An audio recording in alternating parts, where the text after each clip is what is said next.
ప్రియమిత్రులారా, నేను సృష్టికర్తను. ఈరోజు మనం తెలుసుకోబోయే అంశం మీ ఆత్మ. అసలు ఆత్మ అనేది ఉన్నదా?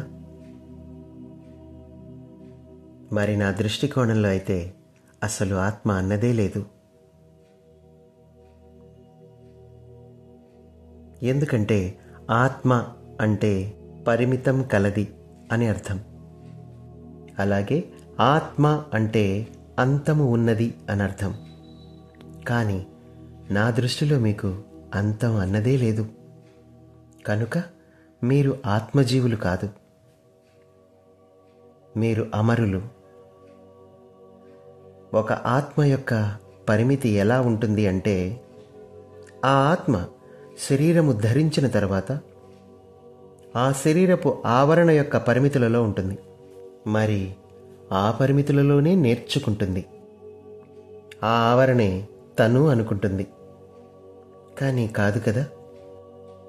మిత్రులారా, మీరే చెప్పండి, మీకు పరిమితి ఉందా?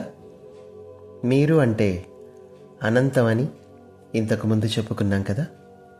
మరి మీరు ఎందుకు ఆత్మ యొక్క పరిమితులలో ఉంటున్నారు? ఎందుకంటే మీరు మీ యొక్క స్వస్థితిని విడిచారు, మీ పూర్ణాత్మ పరిధిలోకి చేరారు. అందువల్లనే ఇదంతా. అసలు మీరు స్వయంగా ఎవరు?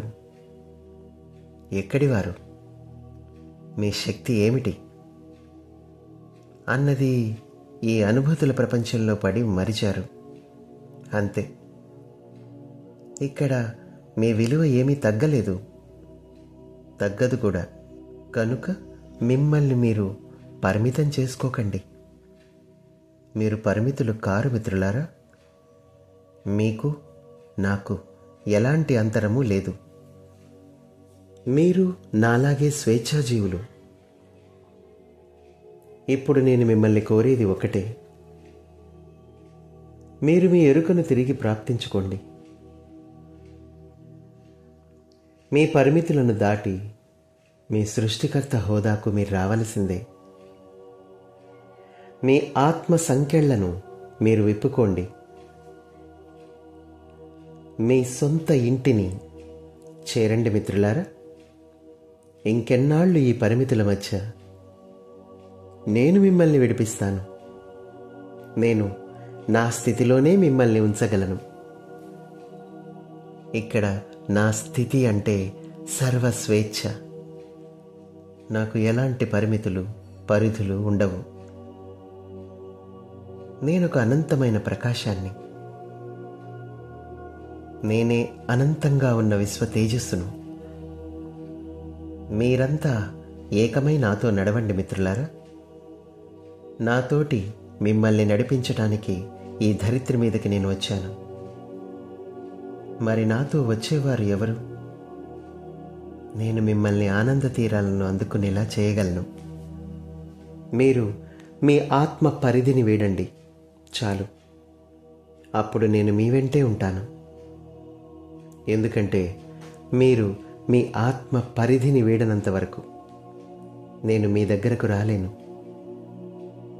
నేను స్వేచ్ఛాజీవిని. నేను బంధనాలలో, పరిమితులలో ఉండలేను. అలా ఉండటం నా స్వభావం కాదు.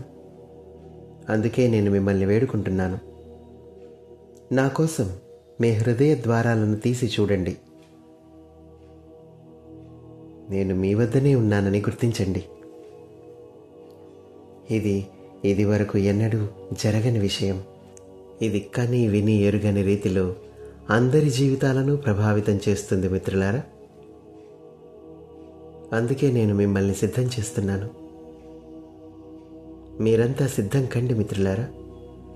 మనందరం కలిసి ఈ భూమిని ఉద్ధరించే కార్యక్రమంలో ఉందాము. నాకు సహకరిస్తారు కదా. ఇది అంత పెద్ద విషయమేమీ కాదు. మీరు అనుకోవాలి అంతే. పనులు వాటంతటవే జరుగుతాయి. మీరు నాకిచ్చే బహుమతి ఇదే.